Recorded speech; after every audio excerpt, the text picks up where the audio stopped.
الحمد لله رب العالمين والعاقبة للمتقين والصلاة والسلام على سيد الأنبياء والمرسلين أما بعد أعوذ بالله من الشيطان الرجيم بسم الله الرحمن الرحيم إن بطش ربك لشديد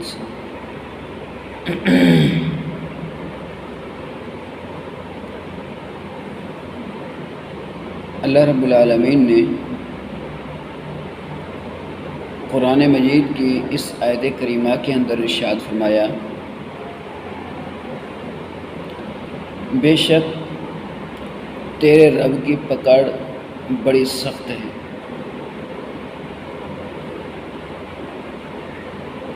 یعنی انسان کو اللہ رب العالمین کی پکڑ سے ڈرنا چاہیے۔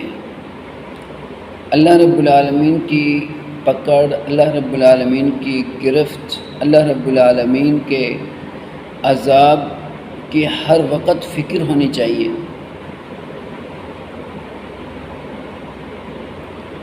اور جس بندے کے دل میں اللہ رب العالمین کی گرفت کی فکر ہوگی ہر وقت، وہ کبھی بھی کسی پر بھی ظلم کرنے کو سوچے گا بھی نہیں،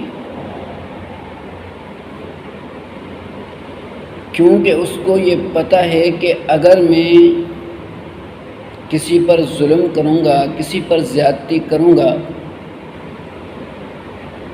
تو اللہ رب العالمین کے عذاب، اللہ رب العالمین کے گرفت سے مجھے کوئی بھی بچا نہیں سکتا۔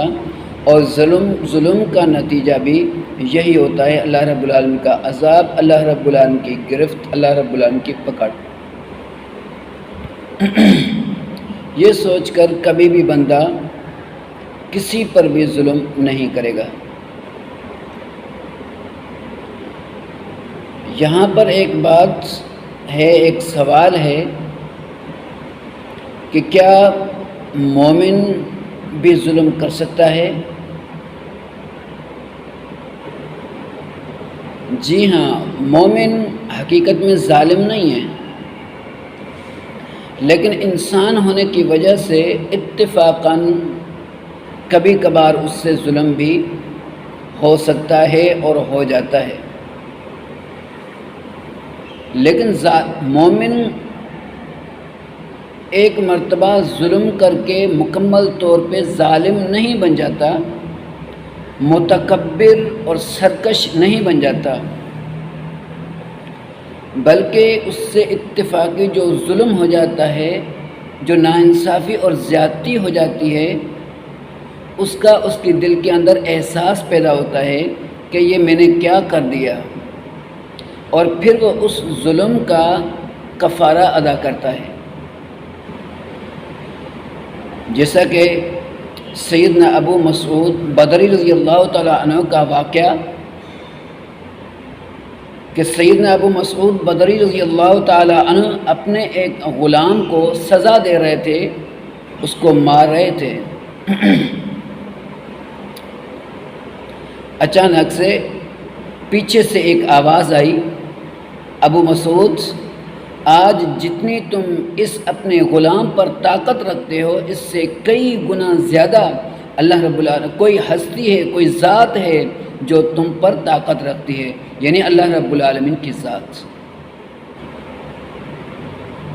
جب پیچھے مڑ کر دیکھا تو ہمارے پیارے پیغمبر امام الانبیاء جناب محمد رسول اللہ صلی اللہ علیہ وسلم سامنے تھے۔ سیدنا ابو مسعود بدری رضی اللہ تعالی عنہ فوراً زار و قطار رونے لگے اور کہنے لگے، اللہ کے رسول صلی اللہ علیہ وسلم، مجھ سے غلطی ہو گئی ہے، مجھے معاف کیجئے۔ پھر کہا کہ اللہ کے رسول صلی اللہ علیہ وسلم، اس جرم کے بدلے میں، اس گناہ کے بدلے میں، اس ظلم کے بدلے میں اپنے اس غلام کو آزاد کرتا ہوں۔ تو اس واقعے سے ہمیں کیا پتہ چلا کہ مومن سے اتفاقی طور کبھی کبھار ظلم ہو جاتا ہے، گناہ کا کام ہو جاتا ہے، ناانصافی اور زیادتی ہو جاتی ہے، لیکن مومن اس پر ڈٹا نہیں رہتا۔ مومن کے اندر تکبر اور سرکشی پیدا نہیں ہوتی، انسان ہونے کی وجہ سے غلطی ہو جاتی ہے، اس کا احساس ہوتا ہے تو وہ اس کا کفارہ ادا کر دیتا ہے، جیسا کہ سیدنا ابو مسعود رضی اللہ تعالی عنہ نے اس کا کفارہ ادا کیا، اس غلام کو آزاد کر دیا۔ آج ہم میں سے ہر بندہ اپنے گریبان میں جھانکے کہ اس معاملے میں میری صورتحال کیا ہے، اس معاملے میں میری کنڈیشن کیا ہے۔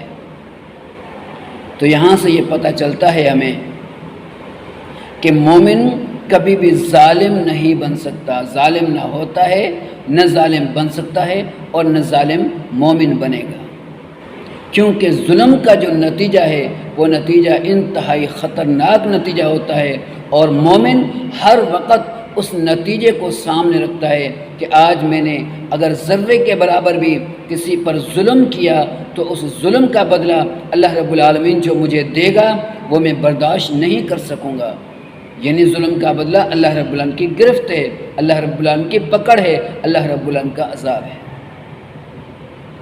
اس لیے کسی کے اوپر ذرے کے برابر بھی ظلم، زیادتی، ناانصافی کرنے سے بچنا چاہیے۔ اللہ رب العالمین سے دعا ہے اللہ رب العالمین ہمیں صحیح معنی میں سمجھنے اور عمل کرنے کی توفیق عطا فرمائے۔ وما علینا الا البلاغ۔